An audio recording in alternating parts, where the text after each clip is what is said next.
અને એ મનુભાઈ આખી કથા સાંભળી. કથા પૂરી થાય, દર્શન કરવા આવે, દર્શન કરીને જતા કહે, બસ સ્વામી, કોઈ તમન્ના નથી, કોઈ ઈચ્છા નથી. મહારાજની આ કથા સાંભળી, મહારાજ રાજી થાય અને મહારાજનું ધામ મળે, બાકી કાંઈ નથી જોઈતું.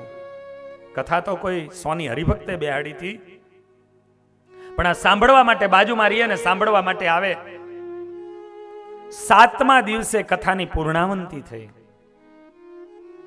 બપોરે કથાની પૂર્ણાવંતી કરી અમે અમારા સ્થાનમાં ગયા, ભક્તો ભક્તોના સ્થાનમાં ગયા, મનુભાઈ એના સ્થાનમાં ગયા, એના ઘરે ગયા. આખો દિવસ બપોર પછી એને કથાને યાદ કર્યા કરી. અમે આ વાત કરી હતી, કથામાં આ વાત કરી હતી. અને બપોરના 4 વાગ્યા. એમ થયું ચલો નારાયણપુરા મંદિરે દર્શન કરી આવું.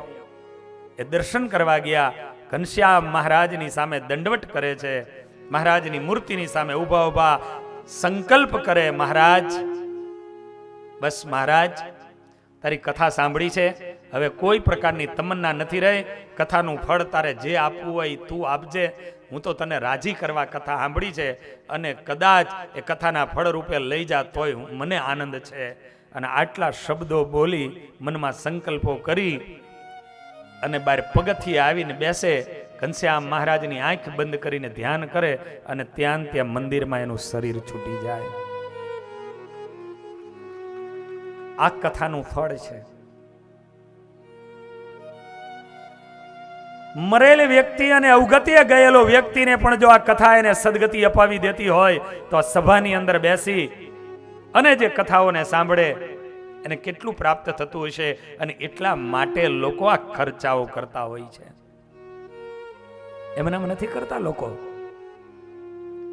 એક કથાની એ આરતી ઉતારવાનો લાવો મળે, એક પુષ્પ માળા એ વ્યાસપીઠને અર્પણ કરવાનો કે એની પ્રસાદીનો સ્વીકાર કરવાનો એ લાવો મળે, એ ઉછા પુણ્ય વાળાને નથી મળતો.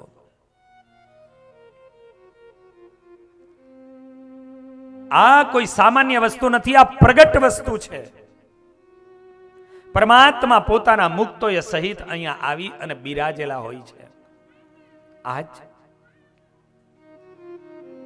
સુખદેવજી મહારાજને એટલા માટે આનંદ આવ્યો કે પરીક્ષિત રાજાએ મનુના વખતમાં જે જે ભગવાનના અવતારો થયા એની કથા પૂછવી.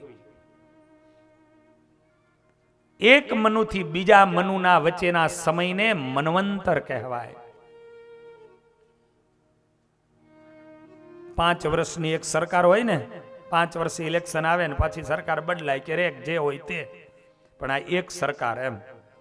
એમ એક મનુના વખતમાં બીજા મનુના વખત સુધીનો સમયગાળો એને મન્વંતર કહેવાય. એક કલ્પની અંદર આવા 14 મન્વંતર આવે.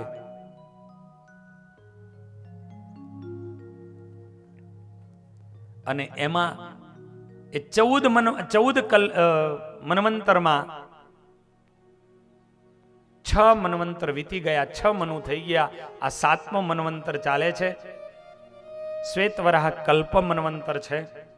અને એટલા માટે આ બ્રહ્મદેવો સવારે સંકલ્પ કરાવે ને તો તમને કહે શ્વેતવરાહ કલ્પે વૈશ્વનંત મન્વંતરે અષ્ટવિંશતમે કલિયુગે કલિ પ્રથમ ચરણે ભૂરલોકે જંબુદ્વીપે ભારત વર્ષે ગુજરાત પ્રાંતે સિમેજ મધ્યે.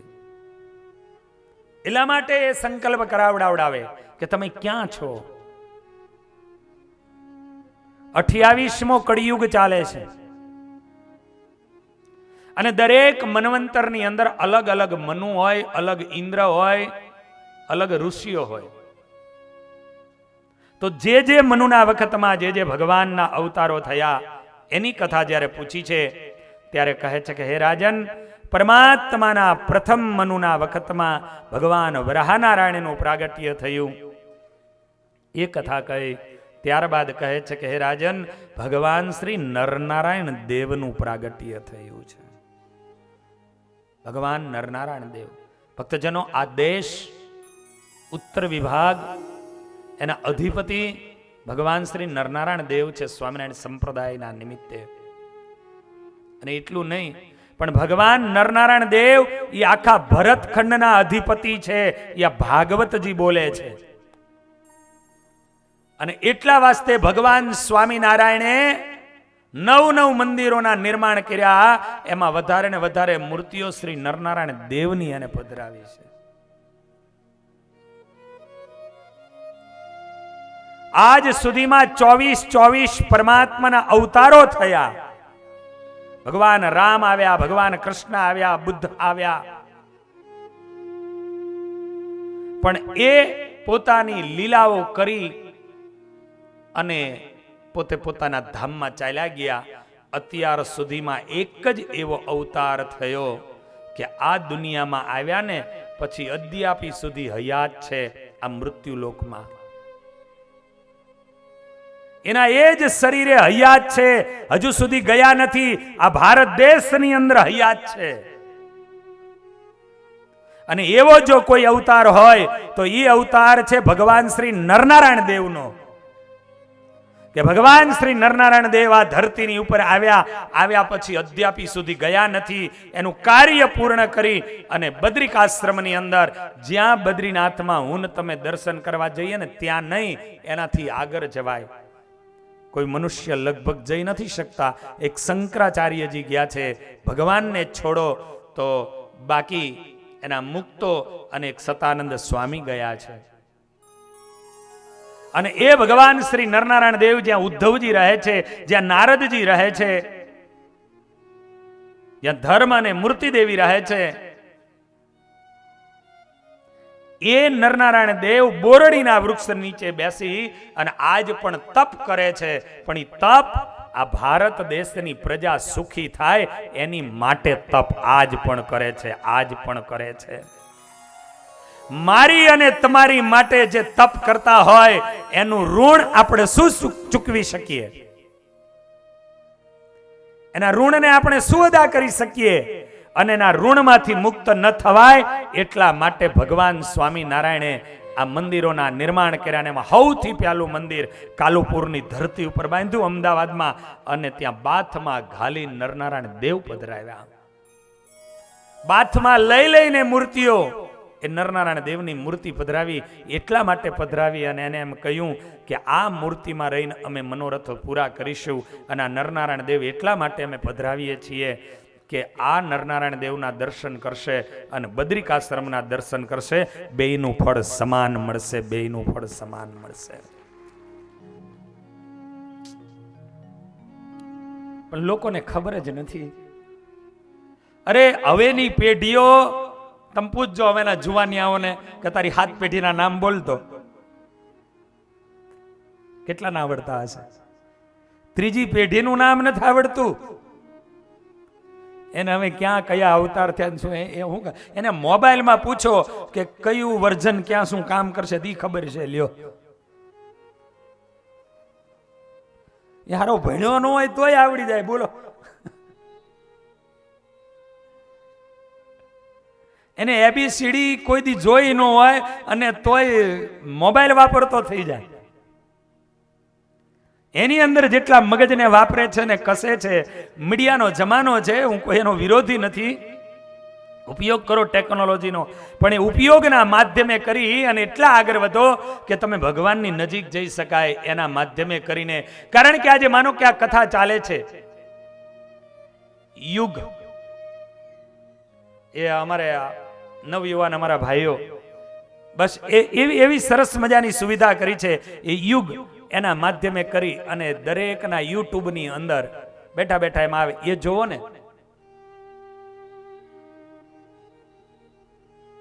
ટેકનોલોજી એનો યુઝ કરો, એનો ઉપયોગ કરો, પણ એમાંથી તમને સારું મળે એવી રીતે ઉપયોગ કરો. એનો દુરુપયોગ ન કરશો. માણસને કયું વર્ઝન ક્યાં કામ કરશે એની ખબર છે, પણ કયા અવતારો કેવી રીતે થયા ને અમારી સંસ્કૃતિ શું છે, અમારી પરંપરાઓ શું છે એની ખબર નથી. એની પાછળના કારણો આપણી જીવન શૈલી જે બદલાઈ ગઈ ને ઈ છે કે આપણે પરિવારના બીચમાં રહેતા હતા, બાળકો દાદા દાદીના ખોરામાં રમતા હતા અને દાદા દાદી એ ભૂતકાળની વાતો કરતા હતા, એ સંસ્કૃતિની વાતો કરતા હતા. એ બાબા ડોળા ચારતા ને ચપટી બોરા લાવતા અને આમ કરી કરી અને એક એક વસ્તુ, એ ચાંદો ને એ સૂરજ ને એક એક જે એ આપણી વાતો નાની નાની, પણ એ વાતો નહોતી, એ ઘડતર હતા. બાપ એ ઘડતર હતા. અત્યારે તો માને કામ કરવું હોય, છોકરું રોતું હોય, બાપાને કામ કરવું હોય, છોકરું રોતું હોય, મોબાઈલ આપી દે, લ્યો અલે રેમ બેટા રેમ. પણ વિજ્ઞાન પણ એમ કે છે, અત્યારની ટેકનોલોજી પણ એમ કે છે કે 8-9 વર્ષનું બાળક થાય ને ત્યાં સુધી એના હાથમાં મોબાઈલ નો આપશો. એની અંદર એ મોબાઈલના જે રેડિયેશન છે એના શરીરમાં નુકસાન કરશે, એના શરીરની અંદર નુકસાન કરતા છે. માટે કોમળા બાળક, નાના બાળકને તો એ અપાય પણ નહીં. આવો ભગવાન શ્રી નરનારાયણ દેવ, અને એ ભગવાન શ્રી નરનારાયણ દેવ એનું પ્રાગટ્ય થયું. આજ પણ આ ભારત દેશની પ્રજા સુખી થાય એની માટે નરનારાયણ દેવ પોતે તપ કરી રહ્યા છે, પોતે તપ કરી રહ્યા છે. અને એ ઋણમાંથી કાંઈક આ દેશની પ્રજા મુક્ત બને એટલે ભગવાન સ્વામિનારાયણે નરનારાયણ દેવ પધરાવ્યા છે. તમે કોઈ બી ધર્મને માનતા હોય ને ભજતા હોય, પૂજતા હોય, પણ નરનારાયણ દેવ એ આ ભરતખંડના અધિપતિ છે, રાજા છે. કોઈ બી પાર્ટીનો માણા હોય પણ એને રાષ્ટ્રપતિ અને વડાપ્રધાન, આ દેશના જે બે મેન વ્યક્તિ, એને તો સન્માન આપવું જ પડે. કોઈ પણ પાર્ટીનો માણસ હોય એ બેનું અપમાન ન કરી શકે, કારણ કે કોઈ વ્યક્તિ કે કોઈ પાર્ટી નથી. એ જ્યારે હોદ્દો સંભાળે ત્યારે દેશનો વડો છે, એ દેશના વડા બને છે. એવી રીતે આ આખા ખંડ, આ ભરતખંડ, અને ભરતખંડના અધિપતિ તરીકે કોઈ હોય તો એ ભગવાન શ્રી નરનારાયણ દેવ છે. એ આ ભાગવતજી બોલે છે, એ બધા પુરાણો બોલે છે, એ સત્સંગી જીવન બોલે છે. માટે ભગવાન શ્રી નરનારાયણ દેવ એનો મહિમા સમજજો, કંઈક એના ઋણમાંથી મુક્ત થવાનો પ્રયાસ કરજો કે આપણા સુખ માટે ઈ ભજન કરે છે. આપણે આપણા આત્માના કલ્યાણ માટે પૂજા નથી કરી શકતા, સવારે 5 માળા નથી ફેરવી શકતા, તો કે ટાઈમ નથી. ખાવાનો ટાઈમ મળે, ઓટલે બેન ગપ્પા મારવાનો ટાઈમ મળે, અડધો કલાક ગલ્લે ઉભો રહેવાનો ટાઈમ મળે, પણ ભગવાનનું ભજન કરવું છે, ભગવાનની માળા કરવી છે, કે જે તમારા આત્માનું કલ્યાણ જેના માધ્યમે કરીને થવાનું છે. અરે હાચા હટાણા તો ઈ છે, સાચા હટાણા ઈ છે. જૂના જમાનામાં, હવે આ બધી દુકાનો થઈ ગઈ કે આવા ગામડામાં ઓલા કિરીટભાઈ પગલા કરવા લઈ ગયા કે દુકાનમાં પગલા કરો, અભિષેકનું જલ છાંટો કે, અને અહીંયા લઈ ગયા ત્યારે ખબર પડી અલે આવડી મોટી દુકાન છે, આવડો મોટો ગોડાઉનો ભર્યા છે, એ કે સંતોની દયા, મોલ્લી મનોહર દેવની દયાથી ચાલે છે બધું બરોબર. આવા ગામડામાં આજે દુકાનો થઈ ગઈ, બરોબર છે. પહેલાના જમાનામાં આ આગળની હરોરમાં બેઠેલા પૂછો જોઈ, ધોળકા ખરીદવા જવું પડતું હતું ને, અમદાવાદ ખરીદવા જવું પડતું હતું ને, ધોલેરા ખરીદવા જવું પડતું હતું, બરોબર. મોટા શહેરમાં ખરીદી કરવા હટાણું એને કહેતા, હટાણું કરવા જવું પડતું હતું. અને હટાણું કરીને આવે ત્યારે 15 દાડા, મહિનો, 2 મહિના એ હાલે, પાછા મહિને 2 મહિને ફરીને હટાણું કરવા જાય. મારે ઈ કહેવું છે આ સિમેજ ગામના લોકોને કે તમારા જીવન નિર્વાહ કરવા માટેના હટાણા કરવા દુકાન સુધી તમે જાઓ છો તો તમારા આત્માના હટાણા કરવા તમે ક્યાં જશો?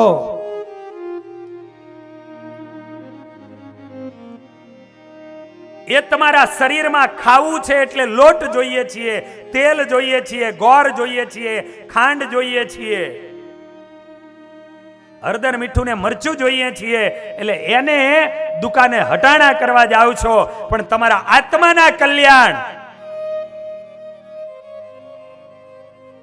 તમારા આત્માના શ્રેય કેની વિસલ વાગે છે?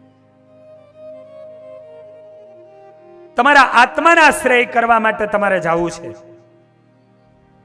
અને આત્માના શ્રેય કરવા માટે એ તમારી હાટડીઓ કઈ હશે, એ તમારી દુકાનો કઈ હશે?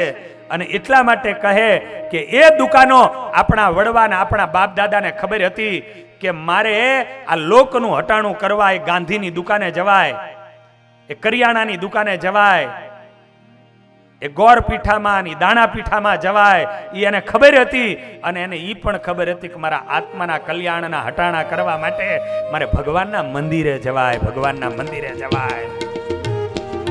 હોજી રે હરિની હટડીએ મારે રોજનું હટાણું, જી રે હરિની હટડીએ મારે રોજનું હટાણું.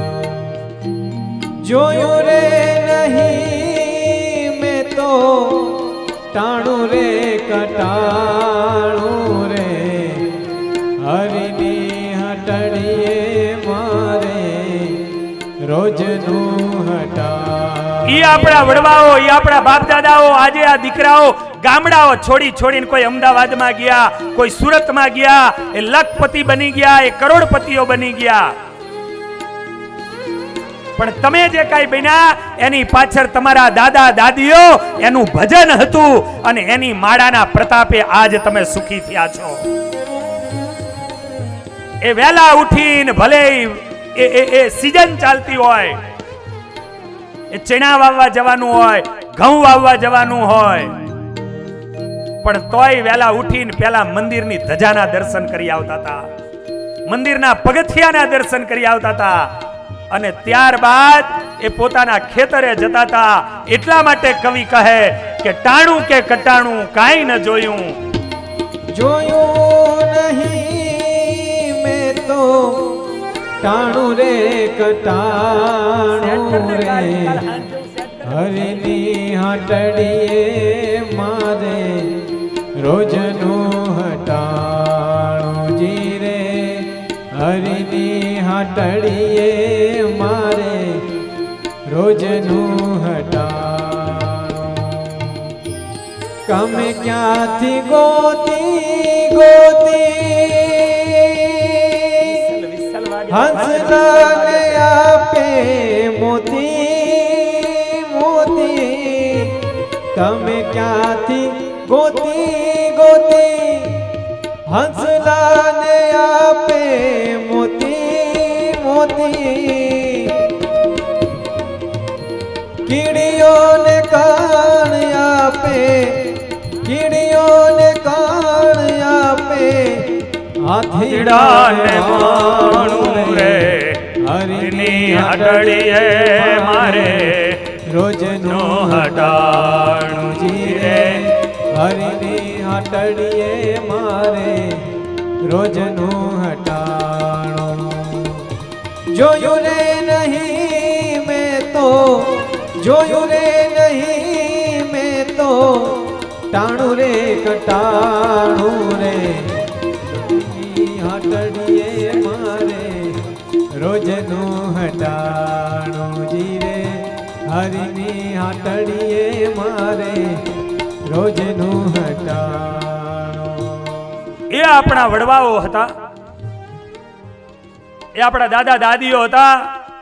ગમે એવા ને ગમે એટલા કામ હતા, છતાં એ કામને છોડી છોડી અને સૌથી પહેલા મંદિરના ટાઈમે મંદિરે જી આવતા હતા. સાંજે આવે, ગમે એટલા થાકેલા હોય પાકેલા હોય, એ હાથ પગ ધોઈ અને પહેલા એ મંદિરે જી આવે, અને મંદિરે જઈને દર્શન કરે ને પછી એ વારું કરવા બેહતા હતા. ઈ એમની જે નિષ્ઠા મંદિરો પ્રત્યેની હતી, ઈ એમની જે પરંપરાઓ, ભલે કોઈ શિવાલયે જતા હતા, ભલે કોઈ રામજી મંદિરે જતા હતા, કોઈ સ્વામિનારાયણ મંદિરે જતા હતા, કોઈ હવેલીઓએ જતા હતા, પણ જ્યાં સુધી એ પોતાના હૈયાનું માટેનું હટાણું એ હરિની હાટણીથી નહોતા કરતા, ત્યાં સુધી હાંજના વારું નહોતા કરતા, એ વારું નહોતા કરતા. અને એટલે આ નવી પેઢીઓને કહેવું છે કે તમારી આવનારી પેઢીઓને જો તમારે સુખી જોવી હોય તો તમે પણ ધાર્મિક બનજો, અને તમે પણ મંદિરે જવાના નિયમો લેજો. અને તમે જો મંદિરે જઈ એ માળા પૂજા પાઠ કર્યા હશે તો તમારી આવનારી પેઢીઓના ત્યાં લક્ષ્મી આવશે, તો એ નારાયણ રાખ્યા હશે તો અહીંયા લક્ષ્મી આવશે. તમારી 3 પેઢીઓએ ભજન અને તપ કર્યા ત્યારે આજે તમે ગાડીઓમાં ફરતા થયા છો. અને આની આ જો પરંપરા આગળ વધારવી હોય અને સારી રાખવી હોય તો તમે પણ ભજન અને કીર્તન રાખજો, અને ઈ જો વારસો રાખ્યો હશે તો ઈ આગળ વધાશે, આગળ વધાશે. પૃથ્વી પવન ને પાણી આપ્યા ઉલટિયા આણી પૃથ્વી પવન ને પાણી આપ્યા ઉલટિયા આણી માગ્યું રે નહીં કોઈ દી માગ્યું રે નહીં કોઈ દી નારાયણ નાણો રે હરિની હટડીએ મારે રોજનું હટાણો જી રે હરિની હટડીએ મારે રોજનું હટાણું જોયું રે નહીં મેં તો જોયું રે નહીં મેં તો ટાણું રે કટાણું રે હરિની હટડીએ મારે રોજનું હટાણું જી રે હરિની હટડીએ મારે રોજનું હટાણું. જીવનની અંદર જીવનમાં ખરેખર જેમ આ શરીરનું પોષણ કરવાને માટે જેમ હાટડીઓની જરૂરત પડે છે, દુકાનોની જરૂરત પડે ને ખરીદી કરવાની જરૂરત પડે છે, એમ આત્માના કલ્યાણને માટે પણ એ જરૂરત છે. એ જરૂરત છે. આવો ભગવાન શ્રી નરનારાયણ દેવ બીજા મનુના વખતમાં એનું પ્રાગટ્ય થયું છે, એની કથા કહી છે. હે રાજન, ત્યારબાદ ઉત્તમ મનુના વખતમાં સિદ્ધસેન પરમાત્માનો અવતાર થયો છે અને ચોથા મનુના વખતમાં ગજેન્દ્રનો ઉદ્ધાર કરવા માટે ભગવાન હરિ રૂપે પ્રગટ થયા છે. એ ગજેન્દ્ર નામના હાથીનો ઉદ્ધાર કર્યો છે અને મગર એનો મોક્ષ કર્યો છે. પરીક્ષિત રાજાએ પ્રશ્ન કર્યો છે, ગુરુદેવ, ગુરુ મહારાજ, એક હાથીનો ઉદ્ધાર કરવા માટે ભગવાન આવે, એ કેવી રીતે બને? ભક્તો ધ્યાન આપજો, ભગવાન કેટલો દયાળુ છે.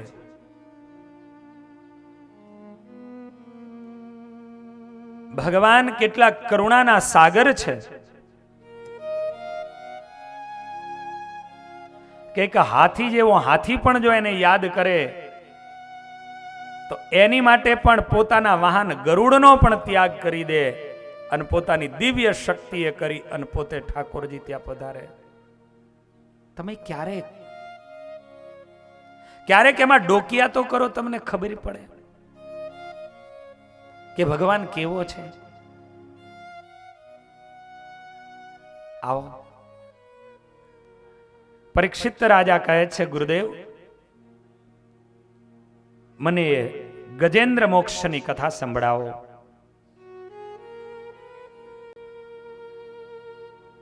સુખદેવજી મહારાજ કહે છે, હે રાજન,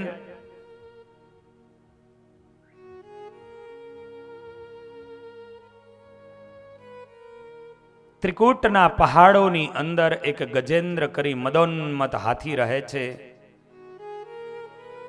બહુ જ પોતાનો મોટો વિશાળ પરિવાર છે, કેટલાય બચ્ચાઓ છે, પોતાના સંતાનો છે.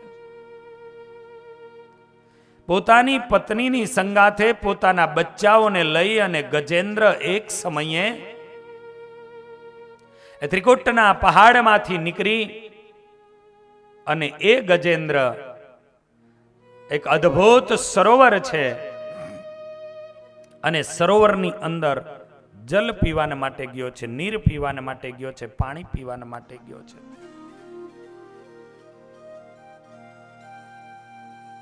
એ જલનું પાન કર્યું છે પોતાની સૂંઢમાં, ત્યારબાદ પાણીને ભરી ભરી અને પોતાના બચ્ચાઓ મદનિયાઓ એ બચ્ચાઓની ઉપર પાણીના ફુવારાઓ એ છંટકાવ કરી રહ્યો છે.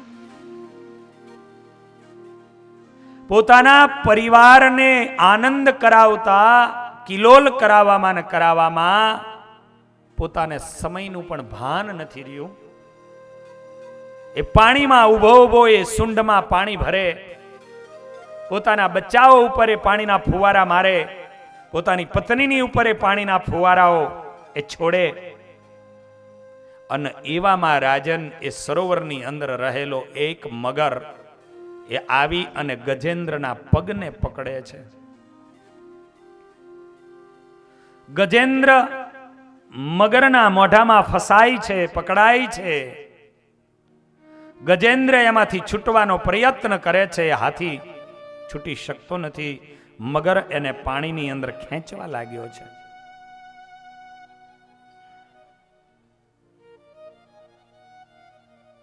આ કથા ગજેન્દ્રની કથા નહીં, આ આપણી કથા છે. આ જીવ એ જ ગજેન્દ્ર છે. આ જીવ પોતાના પરિવારનું પોષણ કરવામાં એવો ગાંડો બની ગયો હોય છે, એટલો પાગલ બની ગયો હોય છે કે પોતાની કેટલી ઉંમર વહી ગઈ ને એની એને ખબર નથી હોતી.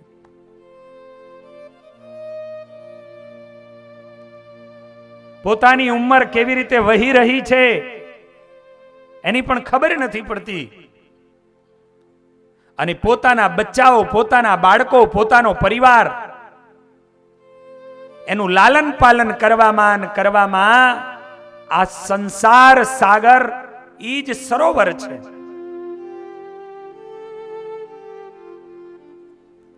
આ સંસાર સાગર ઈ એક સરોવર છે. અને આ સંસાર સાગરની અંદર આ સરોવરમાં પોતાના પરિવારને લાલન પાલન કરવામાં મગર એક દાડો આવીને એનો પગ પકડી લે છે. મગર એ કાળનું પ્રતીક છે. કાળ આવે છે અને કાળ આવી અને પગ પકડે છે. એ મગર ઈ કાળ છે. કાળ આવી અને એનો પગ પકડે છે ત્યારે તેને ખબર પડે, આહા હું પકડાઈ ગયો. અને કાળ જ્યારે તમને પકડે ને ત્યારે પગથી જ પકડે. આપણી ઉંમર થાય એટલે શરીરમાં સૌથી પહેલું નબળું કોણ થાય? પગ. આપણી ઉંમર થાય એટલે શરીરમાં સૌથી પહેલા નબળા પગ થાય. અને પગ નબળા પડે, એ પગને કાળે પકડ્યો, એ પગ નબળા પડે પછી એ ખેંચવા માંડે. એટલે આજે ગજેન્દ્રનું પહેલા પગ નબળા થયા, પછી એનું પેટ પાણીમાં ડૂબ્યું, પછી છાતી ડૂબી. એમ કરતા કરતા એનું શરીર ડૂબવા લાગ્યું. એમાં કાળ જે છે ને એ પહેલા પગને નબળા કરે. પગ નબળા થાય ને એટલે પેટ નબળું થાય. તમારા પગ નબળા થાય એટલે પેટ નબળું થાય. ખાવાની ઈચ્છાઓ બહુ થાય પણ જે કાંઈ ખાવ એનું પાચન ન થાય. ઉંમર થાય એટલે ખાવાનું મન થાય પણ જે કંઈ ખાવ એ એનું પાચન ન થાય. અને પાચન ન થાય ને એટલે ભગવાન દયાળુ હોય છે, એટલે એમ વિચાર કરે કે હવે આના દાંત લઈ લો.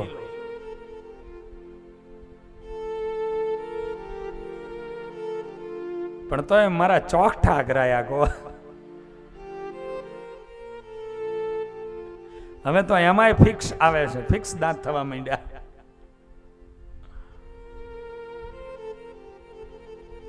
પણ એ પગ પકડાય ત્યાર પછી પેટ પકડાય એટલે પેટ ડૂબે એટલે પાચન ક્રિયા એની મોરી પડે એટલે ભગવાન દાંત લઈ લે. અને દાંત જ્યારે ભગવાન લઈ લે એટલે ભગવાન ઈ કહેવા બતાવે છે કે ભાઈલા હવે ખીચડીને દૂધ ઓગારીને પી જા. હવે ગાંઠિયા અને મરચાનો સ્વાદ છોડી દે.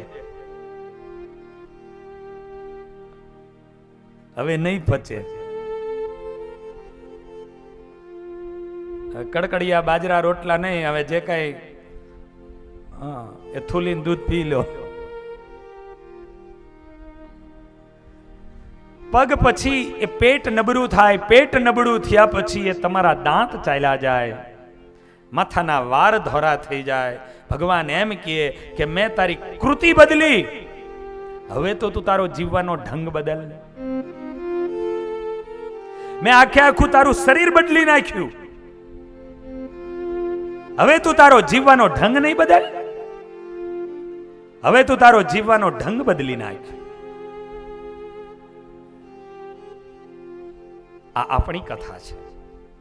ગજેન્દ્ર ડૂબવા લાગ્યો, પણ ગજેન્દ્ર અને મગરને યુદ્ધ ચાલ્યા કર્યું. માણસ જ્યારે વૃદ્ધ બને ત્યારે કાળ અને મૃત્યુ એની વચ્ચે યુદ્ધ ચાલુ થાય. એમાં યુદ્ધ ચાલુ થયું, પણ યુદ્ધ ચાલતા ચાલતા ચાલતા એનો પરિવાર સામે કિનારે ઉભો તો. એ પરિવારે વિચાર કર્યો કે હવે આ ડૂબવા માંડ્યા છે, ખાલી એમનું માથું જ બહાર રહ્યું છે, બાકી કઈ રહ્યું નથી. હવે એક કામ કરીએ, વયા જઈએ. અને ગજેન્દ્રને ડૂબતો ત્યાં મૂકી અને એની પત્ની, એના દીકરાઓ, એનો પરિવાર ત્યાંથી વયો ગયો. અને ગજેન્દ્રએ પોતાની નજર સામે જ્યારે આ દ્રશ્ય જોયું ત્યારે ગજેન્દ્રને બહુ આઘાત લાગ્યો. આહા, આખી જિંદગી જે પત્ની ને જે પરિવાર, જે પુત્રો, એની માટે મેં દોડ દોડ કર્યું.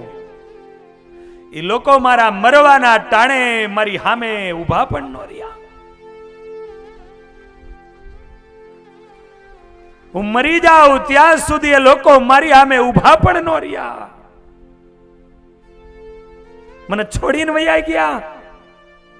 બસ આ જ દશા મોટા ભાગના લોકોની હોય છે. શરીર સશક્ત હોય, કમાઈ શકે એવી પરિસ્થિતિ હોય, ત્યાં સુધી તો બધું બરોબર ચાલતું હોય.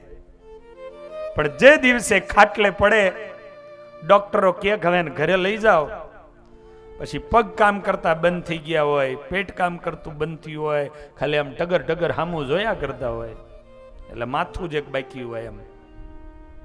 અને એવા સમયે 2, 4, 8 દાડા બધા કુટુંબના લોકો ભેગા થાય રે. પણ 8 દાડા પછી બધા કે હવે તારે એવું કઈ હોય તો સમાચાર મોકલજો. બધા મંડે છૂટા પડવા. કોઈ ના હોય બાજુમાં. એકાદ નાનું ટાબરિયું રમતું હોય અને દાદાને કઈક થાય, દોડતું દોડતું જાય, બા બા બાપાને કઈક થાય છે.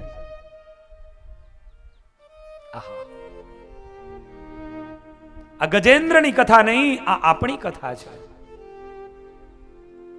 આ જ સ્થિતિ છે.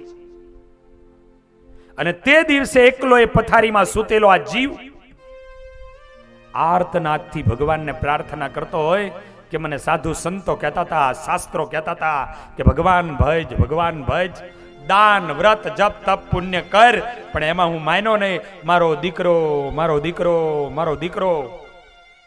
આજ કર્યું, પણ આજ મારો અંત સમય આવે છે ત્યારે દીકરો પણ મારી સામે હાજર નથી. એ દીકરો પણ એ નજર સામે હાજર ન હોય. અને તેથી એ જીવને બહુ આઘાત લાગતો હોય છે. પણ એ કરી શું હકે? બચારો બાપડો બની ગયો હોય, પાસે કઈ રહ્યું ન હોય, કરી શું શકે? આ મોટા ભાગના જીવોની આ વેદના, આ પરિસ્થિતિઓ હોય છે. અને આજ ગજેન્દ્રને છોડીને વયા ગયા. અરે વૃદ્ધ નહીં, યુવાન અમે એવા જોયા છે કે ઘરની અંદર જ્યાં સુધી ઘરમાં પગ નો મૂકે યુવાન કમાતો હોય, આખા કુટુંબને એને સુખી કર્યું હોય, અને આવો ભર યુવાન હોય, પણ કુદરતને કરવું ને એના શરીરને કાંઈક થઈ જાય, દવાઓને બધું કરે ને ડોક્ટર કહે હવે ઊભો નહીં થાય. જે યુવાન ઘરમાં પગ ન મૂકે ત્યાં સુધી જે પાણી ન પીવાતું હોય કે ખવાતું ન હોય, આવો એનો દબદબો હોય, પણ ડોક્ટરો એમ કહી દે કે હવે નહીં રહે, તેથી એ જ યુવાનોને માટે એ જ ઘરના સંબંધીઓ એમ કહેતા હોય સ્વામીજી ભગવાનને પ્રાર્થના કરજો ને. હવે આહા, જેને કારણે કરી અને તમે સર્વે સર્વા બન્યા, આજે એની માટે તમારા મનમાં આવો વિચાર આવે કે હવે આ વયો જાય? આ સંસારીની હકીકત છે. એની સામે સંતોની વાતો કરું, સંતોની વાતો કરું. તો એ શિષ્ય એના ગુરુને કોઈ જો તકલીફ એના જીવનમાં આવે ને તો બસ એ 5 હરિભગત નહીં 25 હરિભગત પાસે જવું પડે તો જઈ જઈને કે મને ધોતિયા નિમિત્તે પૈસા આપજો, મારા ગુરુની દવા કરાવવી છે. જો એની પાસે ન હોય ને, પણ એના ગુરુને એ રીતે રાખે કે મારા ગુરુને કોઈ તકલીફ પડવી જોઈએ.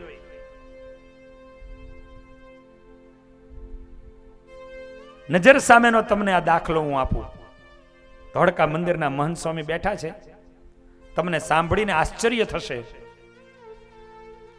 8 થી 9 વર્ષ પહેલા કેન્સર થયું.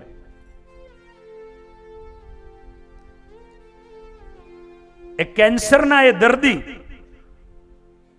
પણ શિષ્યો આજુબાજુમાં એવી હૂંફ આપીને એવી રીતે લાગી ગયા અને સેવાઓ કરવા લાગ્યા. આજ એના એ રિપોર્ટો બધું કમ્પ્લીટ કરીને આજ આ સત્સંગની સેવા કરે છે. ત્રીજા સ્ટેજની અંદર હતું ત્યારે એને ખબર પડી હતી આ સંતો અને ભજન આ મહત્વની વસ્તુઓ છે. જ્યારે ઘરે એ જગતની અંદર હોય તો એમ કે ભગવાનને પ્રાર્થના કરો અને કેન્સર એટલે કેન્સલ. આજે ગજેન્દ્ર અને એક ગજેન્દ્ર જ્યારે ડૂબવા લાગ્યો એનો પરિવાર પણ નજર સામેથી ચાલ્યો ગયો અને આ દ્રશ્ય જ્યારે એને જોયું ત્યારે ગજેન્દ્રને આઘાત લાગ્યો કે આહા, જેને કારણે જેની માટે આખી જિંદગી મેં વ્યતીત કરી નાખી, હું મર્યો ત્યાં સુધી આ લોકો મારી સામે ઊભા પણ ન રહ્યા અને તે દી એને ભગવાન યાદ આવ્યા. હવે આજ ભગવાન યાદ આવ્યા કારણ કે સામે કોઈ નહોતું. એને તેથી ભગવાન યાદ આવ્યા અને એ ભગવાન યાદ આવતાની સંગાથે એક કમળ અને એક કમળને લીધું પોતાની સૂંઢમાં અને સૂંઢ ઊંચી કરી અને એ સૂંઢને ઊંચી કરી અને આજ આર્તનાદથી પ્રાર્થના કરે છે ઠાકોરજીની. આજે ભગવાનને કહે છે કે હે વાલા, આજે હું તારે શરણે આવ્યો છું. વાલા, અત્યાર સુધી પોતાનો દીકરો વાલો લાગતો હતો, અત્યાર સુધી પોતાની દીકરી વાલી લાગતી હતી, અત્યાર સુધી પોતાની પત્ની વાલી લાગતી હતી, અત્યાર સુધી પોતાનો પરિવાર વાલો વાલો વાલો વાલો લાગતો હતો. આજ જ્યારે સર્વ લોકો દૂર હટી ગયા અને તેદી એને ખબર પડી કે આ જગતમાં વાલામ વાલું કોઈ હોય તો એ સંતો અને ભગવાન વાલા છે. એ સંતો અને ભગવાન એ જ સાચા વાલા છે કે ગમે એવી સ્થિતિની અંદર પણ એ આપણી પડખે ઉભા રહે છે. અને એ સમય ઉપર એ ટાઈમે આજે એના મુખમાંથી જે શબ્દો નીકળ્યા, હે વાલા રે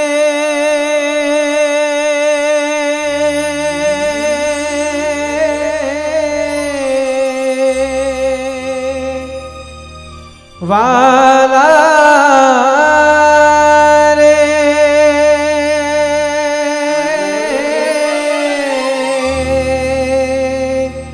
હું છું ગરીબ ને તમે ગરીબ નિવાજ, હું છું ગરીબ ને તમે ગરીબ નિવાજ, શરણે આવ્યો છું હવે ઉગારો મહારાજ, શરણે આવ્યો છું હવે ઉગારો મહારાજ, શરણે આવ્યો છું હવે ઉગારો મહારાજ. વાલા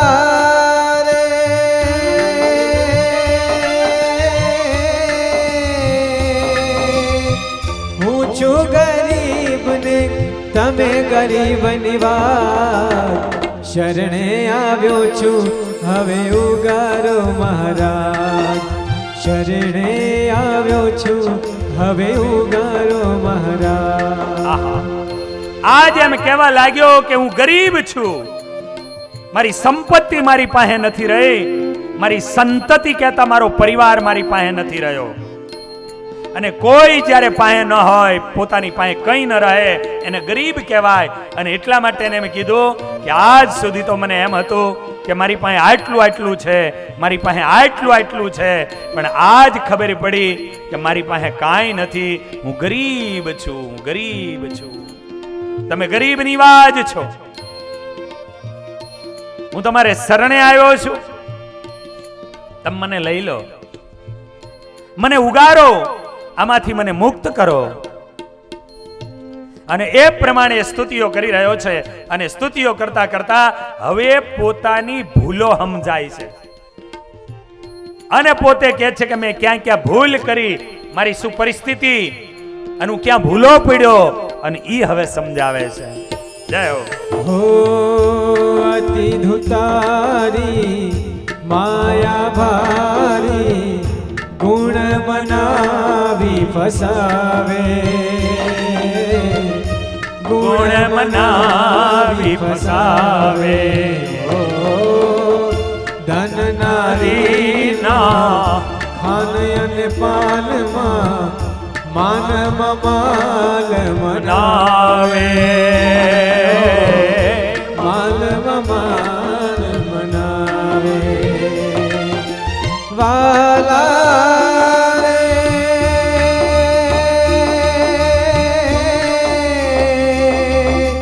દૂર કરી મને તુજથી, દૂર કરી મને તુજથી, મારું બગાડે કાર. શરણે આવ્યો છું હવે ઉગારો મહારાજ, શરણે આવ્યો છું હવે ઉગારો મહારાજ. વાલા રે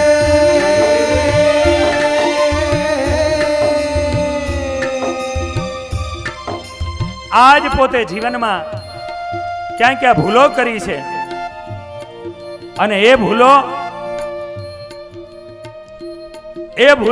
આજે કેવી રીતે થઈ એ બતાવે. અતિ ધુતારી માયા ભારી.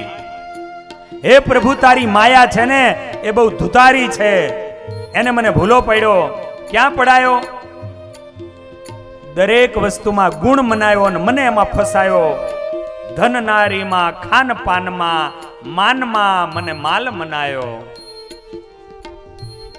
મને એ ધનમાં માલ દેખાયો, પરિવારમાં માલ દેખાયો, ખાન પાનમાં માલ દેખાયો, માનમાં માલ દેખાયો. અને એને કારણે કરીને તારી માયાને કારણે હું ભૂલો પડ્યો. આજ મને ખબર પડી કે ખોટી જગ્યાએ ભૂલો પડી ગયો છું. પ્રભુ, બીજી મારી ભૂલો ક્યાં ક્યાં થઈ છે? આ તારી માયાએ તો મને ભૂલવાડ્યો, પણ હવે બીજી મારી ભૂલો, અને એ હવે ગણાવે છે કે મારું મનનું ધાર્યું કરવામાં જે હું કાયમ રાખ્યો ને, એને મને બહુ મોટો ભૂલો પડાવડાયો. હો મનનું ધાર્યું કરવામાં મેં જિંદગી બગાડી સારી, જિંદગી બગાડી સારી. મનનું ધાર્યું કરવામાં મેં જિંદગી બગાડી સારી. મનનું ધાર્યું કરવામાં મેં જિંદગી બગાડી સારી.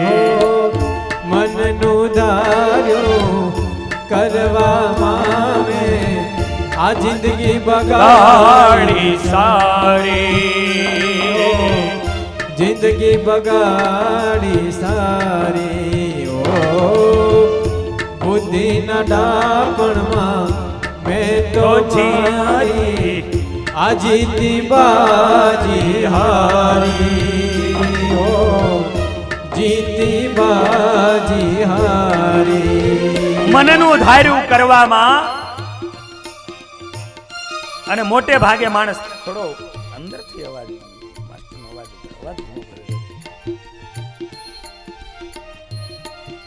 મનનું ધાર્યું, જે મારા મનનું ધાર્યું કરવાને માટે જે હું ટેવાયેલો હતો કે હું મનમાં ધારું, નક્કી કરું ને એ જ થવું જોઈએ, એને કારણે કરી અને મારી ભૂલો થઈ ગઈ. બુદ્ધિના ડાપણમાં મેં જીતેલી જે બાજી હતી એ બાજીને મેં હાર્યો. આજ મને ખબર પડી કે મારા મનના ધાર્યા કરવામાં ને કરવામાં હું કેટલો ભૂલો પડી ગયો. જીવનની અંદર ઘણીવાર પરિવારના લોકો આપણને સમજાવતા હોય, ઘણીવાર વડીલો સમજાવે, ઘણીવાર સંતો સમજાવે, તેથી પાછું વળી જવું એમાં માલ હોય છે. પણ એ કોઈનું નથી માનતા અને આપણું મનનું ધાર્યું કરવામાં જ્યારે અડગ રહીએ છીએ ત્યારે છેલ્લે ઘણીવાર રોવાનો વારો આવતો હોય છે. અને એટલા માટે આજે એમ કે મનનું ધાર્યું કરવામાં મેં જિંદગી બગાડી સારી, હો મનનું ધાર્યું કરવામાં મેં જિંદગી બગાડી સારી. મનનું ધાર્યું કરવામાં મેં આ જિંદગી બગાડી સારી, હો જિંદગી બગાડી સારી. હો બુદ્ધિના ડાપણમાં મેં તો મારી આ જીતી બાજી હારી, હો જીતી બાજી હારી. વાલા રે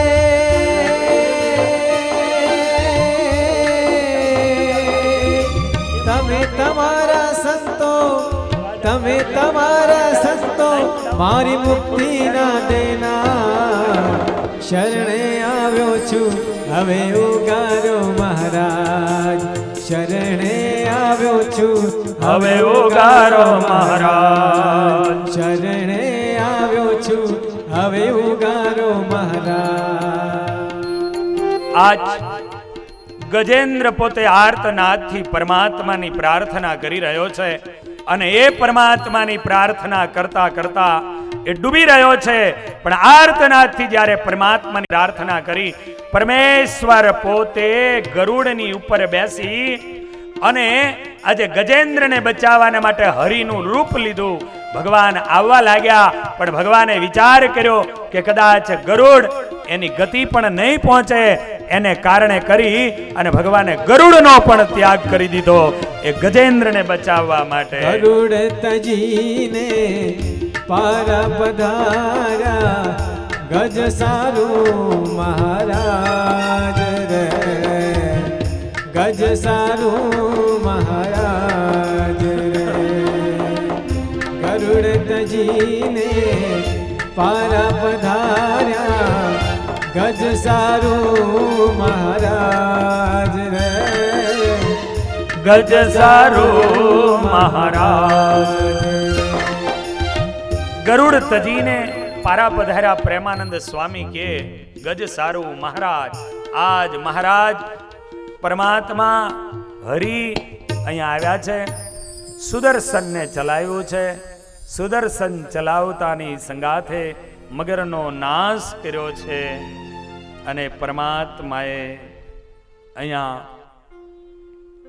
મગરનો પણ ઉદ્ધાર કર્યો અને ગજેન્દ્રને આમાંથી બચાવ્યો છે. સુખદેવજી મહારાજ કહે છે, હે રાજન, પરમાત્મા આટલા દયાળુ છે કે જે પ્રભુ એક ગજેન્દ્ર જેવો હાથી આર્તનાદથી જો પ્રાર્થના કરે તો ભગવાન ત્યાં પણ આવે છે. ભક્તજનો, તમારા જીવનની અંદર કોઈ દર્દ આવે, તમારા જીવનમાં દુઃખ આવે તો ઠાકોરજીની આર્તનાદથી પ્રાર્થના કરજો, કીર્તન કરજો. પરમાત્મા આવીને ત્યાં ઊભા રહેશે. પણ એની માટે એનું બંધારણ ઈ છે કે તમે ભગવાનના ખાતેદાર હોવા જોઈએ. મતલબ તમારા ખાતા ખોલેલા હોવા જોઈએ મંદિરમાં. ચેક લખે પણ ખાતું જ ન હોય તો ચેક કેમાં ભરો તમે? ઘણીવાર સંતોની પાસે આશીર્વાદ લેવા જાય.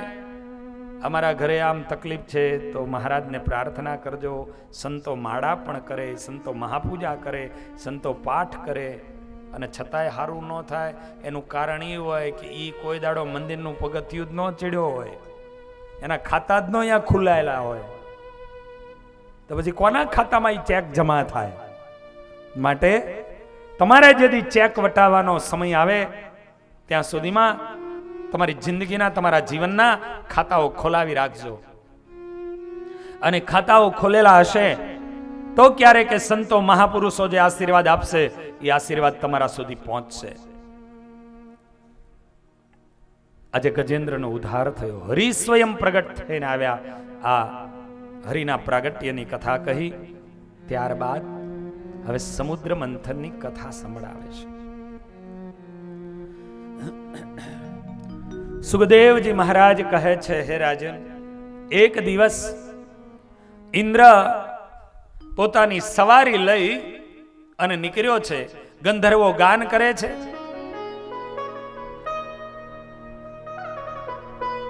બંદીજનો જય જયકાર કરે છે અને અદ્ભુત એવી ઇન્દ્રની સવારી નીકળી છે. હાથીની ઉપર ઇન્દ્ર બેઠો છે. અપ્સરાઓ, નૃત્યાંગનાઓ નાચ કરે છે અને એ અદ્ભુત સવારી અને એવામાં દુર્વાસા મહર્ષિજી સામેથી આવે. દુર્વાસાજીએ વિચાર કર્યો કે ઓહો, દેવોનો દેવ ઇન્દ્ર અહીંયા નીકળ્યો છે, લાવ એનું સન્માન કરું. આવો વિચાર કરી અને પોતે પુષ્પની માળા કમળની એ લઈ અને હાથીની સૂંઢમાં આપી અને હાથીએ સૂંઢની અંદર રહેલી માળા ઇન્દ્રને આપી. પણ સુવર્ણના દાગીનાથી લથબથ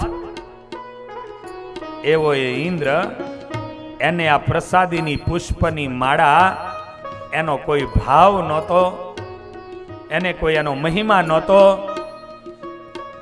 એને એક સંતે આપેલી પુષ્પની માળા એનો કોઈ મહિમા નહોતો, જેને કારણે કરી અને એની સામું જોયો પણ નહીં. એટલે હાથીને ચીડ ચડી. હાથીએ માળાને નીચે નાખી અને એની ઉપર એને પોતાનો પગ મૂક્યો અને માળાને કચડે છે. ભક્તજનો, સંતની પાસે આવો સંત રાજી થઈને તમને પુષ્પમાળા આપે, યા પુષ્પ આપે, યા તુલસી આપે, કોઈ પ્રસાદ આપે, એ તમારું સદભાગ્ય હોય છે. ત્યારે તમને મળતું હોય છે. એ સામાન્ય વસ્તુ નથી હોતી. આ સાક્ષાત ભગવાનનું સ્વરૂપ છે. એને સ્પર્શ કરી અને જ્યારે તમને આપવામાં આવે ને, એને તમારા ઘરે લઈ જવું. સર્વપ્રથમ તો જ્યારે તમને ફૂલહાર પહેરાવવામાં આવ્યો હોય એને લઈ અને છાતીએ લગાવજો. કારણ કે ભગવાન અને સંત એના સ્પર્શવાળો એ હાર, એની પ્રસાદી આપણને મળે પણ ક્યાંથી? એ છાતીએ લગાવજો, ત્યારબાદ મસ્તકે ચડાવજો, એને આંખે ચડાવજો, એને નાસિકાથી એની ગંધ લેજો, એની સુગંધ લેજો. પોતાના ઘરે એને 2-4 દિવસ રાખજો. ત્યારબાદ તમારું ખેતર, ફાર્મ હાઉસ જે હોય એની અંદર એ સુકાય એટલે એના પુષ્પો તમારા આખા ખેતરમાં એને વેરી દેજો. અને પછી એ તમે તમારા ખેતર, તમારા ઘર, એના વાઇબ્રેશનો જોજો, તમને ખબર પડશે. આખા એના વાઇબ્રેશનો ચેન્જ થઈ જાય. શાસ્ત્રોની અંદર ત્યાં સુધી બતાવ્યું છે કે ભગવાનના તમે દર્શન કરવા જાઓ છો યા તો સંતના દર્શન કરવા જાઓ છો અને ભગવાન તમારી પૂજાનો સ્વીકાર કર્યો, એનો મોટામાં મોટો પુરાવો એ છે કે પૂજારી કે સંત રાજી થઈ અને તમને પ્રસાદીનો હાર આપે, યા તુલસી આપે, યા પુષ્પ આપે, તેથી માની લેજો કે મારી બંદગી, મારી સ્તુતિ એ મારા ઠાકોરજીએ સ્વીકાર કરી લીધી છે. એ ભગવાને સ્વીકાર કરી લીધી છે. ભગવાન પૂજારીના માધ્યમે કરી અને તમારી સુધી એનો રાજીપો એ વ્યક્ત કરતા હોય છે. માટે સદભાગ્ય જ્યારે આપણું હોય ત્યારે આપણને આ વસ્તુ પ્રાપ્ત થતી હોય છે. માટે જે કાંઈ મળે એને પોતાની પાસે અહોપણું કરી અને રાખવું. અમારે ઘણીવાર તો અમારા જીવનમાં એવી ઘટનાઓ એ ઘટી હોય અને અમને મળ્યું હોય ને, એ સુકાઈ જાય તો હજુ એમનામ અમે વસ્તુઓને રાખી હોય. કારણ કે ભગવાન કેવા સંજોગોમાં અમને મળ્યું હોય એ અમને એનો મહિમા અમે જાણતા હોઈએ. અને કેવી વસ્તુ છે આ પુષ્પની માળા તમને મળે. આજે પ્રસંગ કહું, જગદીશ સ્વામી બેઠા છે, એમના ગુરુજીની જ બનેલી ઘટના છે. કૃષ્ણજીવન સ્વામી બનેલું એવું કે કાલુપુર મંદિરની અંદર એક બ્રહ્મચારી મહારાજ હતા. બ્રહ્મચારી મહારાજ બીમાર પડ્યા. રિલીફ રોડ ઉપર ડોક્ટર ઝવેરીની હોસ્પિટલ હતી અને એ ડોક્ટર ઝવેરીની હોસ્પિટલની અંદર એ ડોક્ટર જે હતા બહુ ભાવુક હતા, એટલે અહીંયા આ સંતને દાખલ કરેલા. પણ અમારે સંતો બીમાર પડે એટલે સંતો ખબર કાઢવા જાય તો ભગવાનનો હાર પ્રસાદીનો લઈ જાય, બીજું કઈ અમારે વ્યવહાર ન હોય. અને આનાથી મોટો વ્યવહાર એ કઈ ન હોય કે ભગવાનની વસ્તુ મળે એના સ્પર્શ થયેલે એટલે બધું એમ આવી ગયું, પૂરું થઈ ગયું. એટલી તાકાતવાળી આ વસ્તુ છે. એટલા માટે આવી વાતો કરું છું કે લોકોને ઘણી વખત આ વસ્તુની કિંમત એને ખબર નથી હોતી. એને આમ કરવું એવો એનો ભાવ નથી હોતો, પણ એના મહિમાની એને ખબર નથી હોતી. અને ઉનાળાનો સમય હતો, મોગરાનો હાર નરનારાયણ દેવનો પ્રસાદીનો, અને પૂજારી લઈને ગયા, જઈને બ્રહ્મચારી મહારાજને પહેરાવ્યો. બ્રહ્મચારી મહારાજે એ હાર પોતાની છાતીએ, મસ્તકે, આંખે લગાવી અને પોતાના ઓશિકે મૂક્યો છે. એવામાં ડોક્ટર એમને તપાસવા આવ્યા, એટલે સ્વામીને ભાવ થયો, એટલે ડોક્ટરને એ હાર પહેરાયો સ્વામીએ. ડોક્ટર એ હાર લઈને બહાર ગયા, એટલે બહાર નર્સ ઊભી હતી રૂમની બહાર, એટલે મોગરાનો હાર હતો. ડોક્ટરે એ નર્સને આપ્યો, એટલે નર્સે કીધું કે સાહેબ હું લઈ જાઉં, એટલે એને કીધું કે લઈ જા. હવે એ નર્સ હારને લઈ ગઈ, પણ પછી તો સમય વયો ગયો. 3 મહિના પછી આ કૃષ્ણજીવન સ્વામી બીમાર પડ્યા, એમના ગુરુજી, અને સ્વામીજીને ઈ જ હોસ્પિટલમાં દાખલ કર્યા. અને દાખલ કર્યા અને પછી એ જ સમય ઉપર આ રિશ્તા પ્રમાણે ત્યાં પૂજારી ખબર કાઢવા ગયા, નરનારાયણ દેવનો હાર આપ્યો, સ્વામીએ હાર લીધો અને બાજુ મૂક્યો.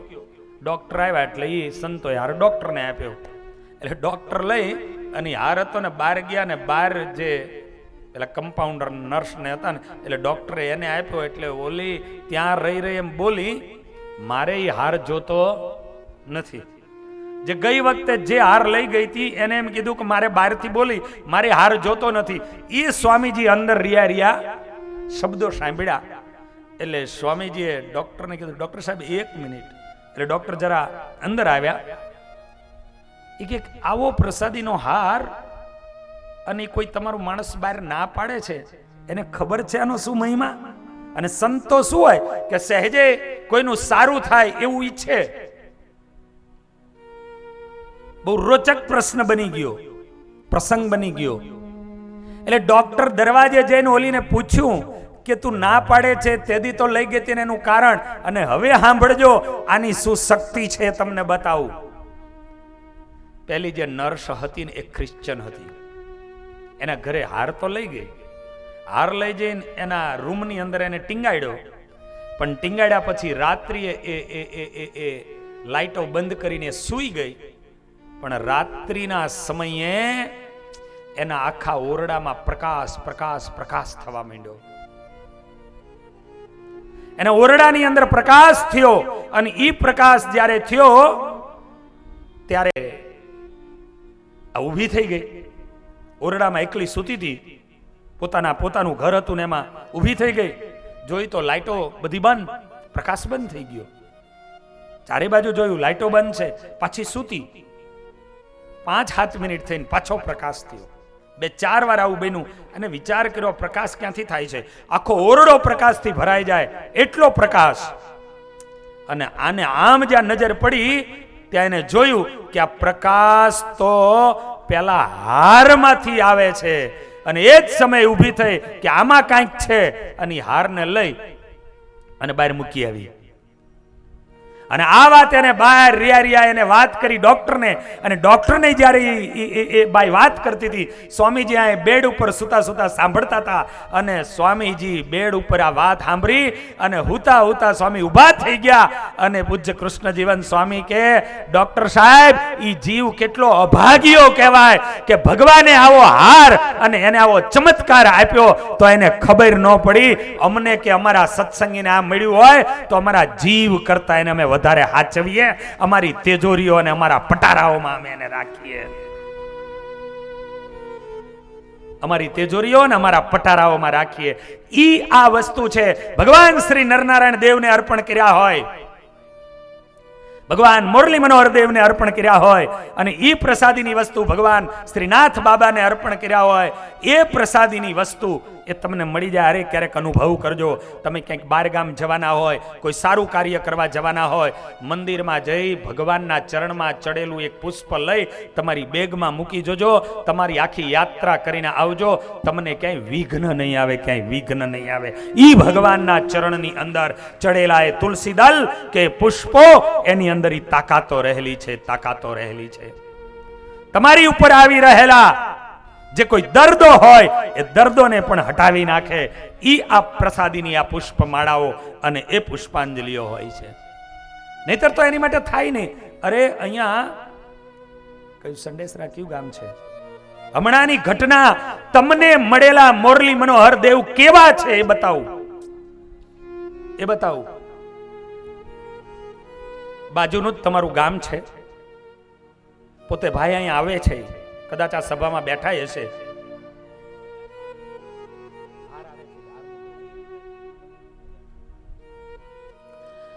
તો પોતાનો દીકરો દેખતો બંધ થઈ ગયો. આ સત્ય ઘટના કાલ સવારની વાત છે, આ 2-4 મહિનાની વાત છે. પોતાનો દીકરો દેખતો બંધ થઈ ગયો. એ ભક્ત કદાચ આ સભામાં બેઠા હશે, અને એમને તે દિવસે એને સંકલ્પ થયો કે અમારા પ્રદેશની અંદર સાંભળજો, તમને મળેલા મુરલી મનોહર દેવ કેવા છે ઈ તમને હું બતાવું છું. એને સંકલ્પ થયો કે અમારા પ્રદેશમાં સ્વામિનારાયણ ભગવાને આવા ભગવાન અમને આપ્યા કે જે ભગવાન આ લોકની ખાણોમાંથી નહીં, ભગવાનના ધામમાંથી જે મૂર્તિઓ આવી એવી મૂર્તિઓ અમને મળી, અને આવો ભગવાન અમને મળ્યો હોય, અને મારો દીકરો નાની ઉંમરમાં અંધાપો, મારા ભગવાનની મુરલી મનોહર દેવની હું કાયમ પૂનમ ભરીશ, કાયમ એકાદશી ભરીશ, હું રવિવારે એના દર્શન કરવા જઈશ, અને જો મારો દીકરો દેખતો થઈ જાય તો હું મુરલી મનોહર દેવની કાયમ માટે સેવા કરીશ. અને આ સંકલ્પ કર્યો, અને એના 5મા દિવસે દીકરો દેખતો થઈ ગયો. આજે ગુલાબના સારામાં સારા હાર, એના ફૂલ જાતે બનાવી અને આજે મુરલી મનોહર દેવને કાયમ અર્પણ કરવા આવે છે. એ હરિભગત અહીં બેઠા હોય ને તો ઊભા થાય સભામાં, આખી સભાને ખ્યાલ આવે કે આવા હરિભક્તો જો કદાચ અહીં ઊભા હોય, અહીં હોય, આખી સભાને ખબર પડે કે ભક્તની નિષ્ઠા શું હશે, નિષ્ઠા શું હશે. મને મળેલો મારો ભગવાન, મને મળેલા મારા દેવ, આવા તમને દેવ મળ્યા છે. પગની આંટી વારી એ ભગવાન કેવા મુરલી મનોહર દેવ છે. તો મેં મારા મૂડી, મારી રચનાઓથી મૂડીની માટે બનાવેલું, પણ એ આખિર તો એક સ્વરૂપ છે. એ મુરલી મનોહર દેવ કેવા એ ઊભા છે, કેવું એ નાનકડું સ્વરૂપ છે, એ કેવી એ પગની આંટી વારી છે. આવો એકાદી કડી અને એના દર્શન કરી અને જીવનમાં એ ધન્ય બનો. એ મુરલી મનોહર દેવ તમને ખબર પડે. પગની આંટી વારી, પગની આંટી વાળી સુંદર મુરલી લીધી હાથ, મુરલી લીધી હાથ. પગની આંટી વાળી સુંદર મુરલી લીધી હાથ, મુરલી લીધી હાથ. માથે મુગટ શોભે રૂડા, માથે મુગટ શોભે રૂડા, આકાશ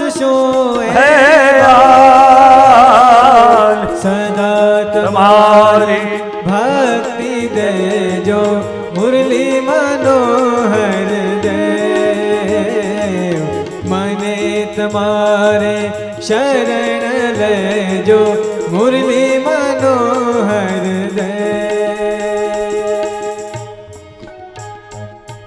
હે મુરલી મનોહર દેવ મને તમારે શરણે લેજો, મને તમારી ભક્તિ દેજો. પગની આટી વારી મોરલી જેને હાથમાં લીધી છે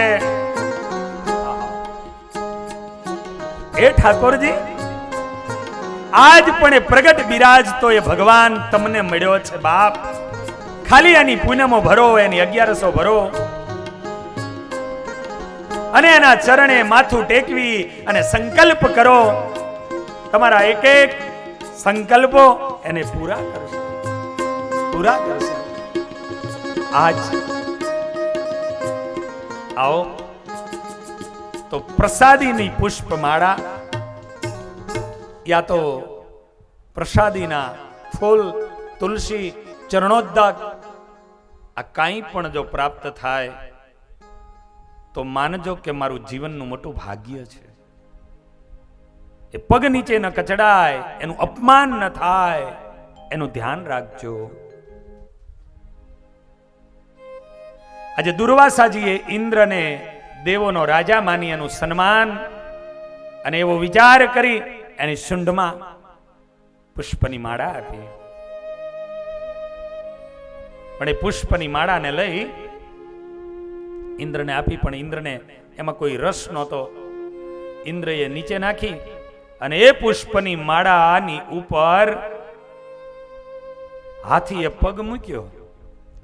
પગ તો મૂક્યો પણ પગથી એ માળાને કચડી અને આ દુર્વાસાજીએ જોયું અને જ્યાં પોતાની ભગવાનની પ્રસાદીની એ પુષ્પની માળા અને એ પગ નીચે કચડાતી જોઈ